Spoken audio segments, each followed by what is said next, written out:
All right, it's your boy Big Cash. I'm here with Mecca Beatz. Mecca Beatz, let them know what's your Instagram and where you from and everything about you real quick for like 1 second. Give them a good intro. Yeah, it's your boy Mecca Beatz, formerly known as TKO Productions. Changed my name to Mecca Beatz a few years ago, but you can find me on Instagram, Real Mecca Beatz, RealMeccaBeatz. Real Mecca Beatz. I'm from Jersey. I'm down here in Carolina in Fayetteville. We repping hard, we rocking hard. Big Cash, you already know. So, bro, I know you for a long time, and I ain't seen you in a minute, but one of the questions you always got to ask if Cat still got it. I mean, you just laid a beat in front of us. That was crazy. So I already know what time it is. But let us know. So how did you start making beats? How did you come up in the game, and how did you start making beats and rapping and making music and stuff? Well, it all started in middle school. I joined the high school band. I played with them for a year in practice, and then when I became a freshman in high school, I got into my high school, got into the band, piano class, glee club. We had a beat making studio, an analog recording studio.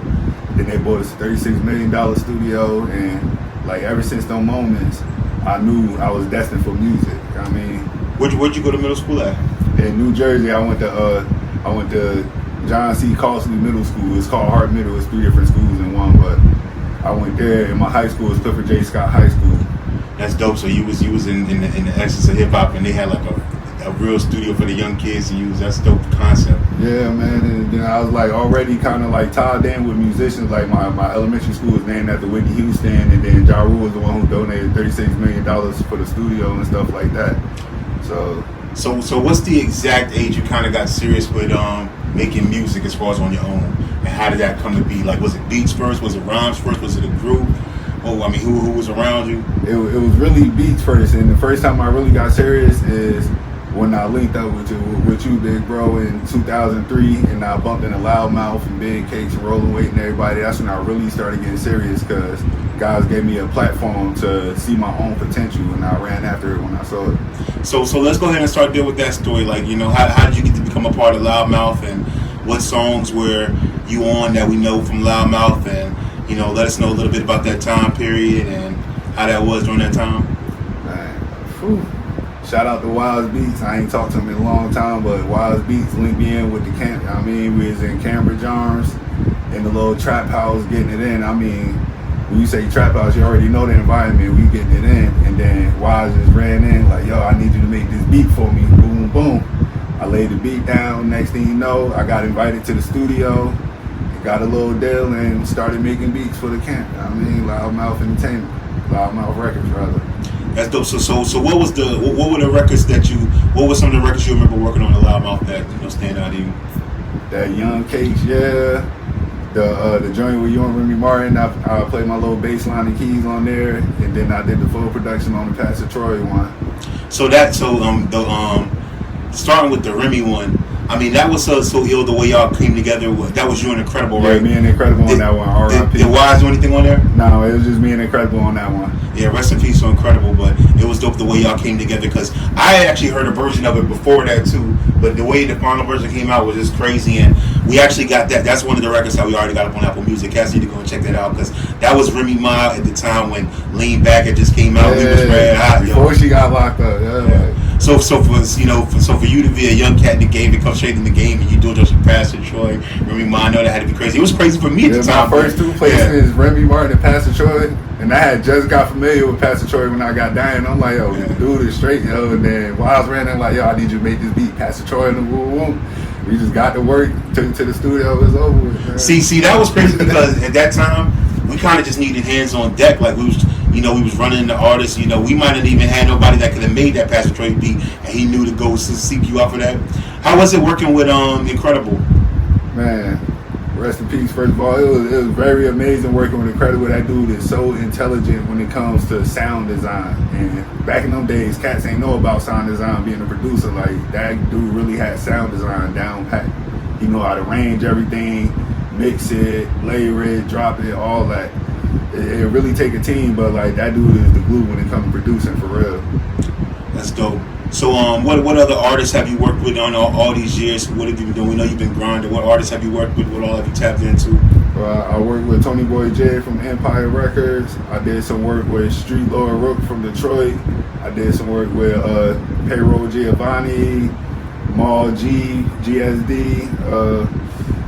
I got Kaylin Goodman from out here in Carolina's own. She viral doing her thing. I work with Coco Banks from Chicago.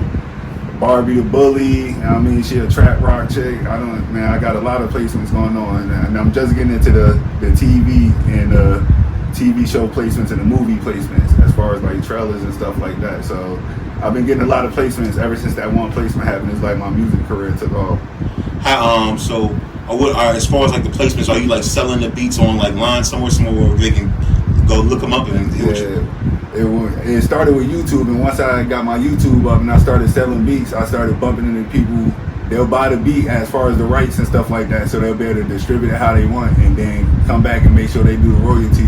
I mean, and give my credits and all of that. Got you. So you've been able to capitalize off the YouTube. Yes. What we just search Mecca Beatz to find you on YouTube, and you find Mecca_Beatz. I got 2 channels. I'm locked out of one channel. I can't get back in it, but that channel viral. I got multiple videos over 50K views and stuff like that. That channel almost had 1 million views. I'm about to get a plaque for that. I got my second channel at 40K views right now. I'm working on that right now with my beats and stuff, trying to switch it up. What's so dope is like not only do you get that 50K plaque from YouTube, but imagine how many rappers ripped that beat and like made songs with it out there. That's crazy, because I was just looking through the YouTube today. I searched my name, and now it's artists popping up saying produced by Mecca Beatz, and it's like, it amazed me. That's why I said when I saw my potential, I wrote it. You gotta ride your potential. You cannot bullshit with your potential, because you never know where you're gonna end up at. I think too, if you use like the beat stars like YouTube scraping, they'll be able to find everybody that made that rap on that. You'd be surprised. Like, it's probably people that got thousands and thousands of plays off of that beat. They probably got some high joints too. You know what I'm saying? Aside from what you've been able to make on it legitimately without them stealing it and stuff. So that's dope, man. So what about as far as your raps and your rhyming, like, as far as are you putting out any more music as far as you as a rapper? I got 3 singles out on all the platforms under Mecca Beatz, Mecca_Beatz. You got to put a Z instead of the S at the end. That's how you gonna find me.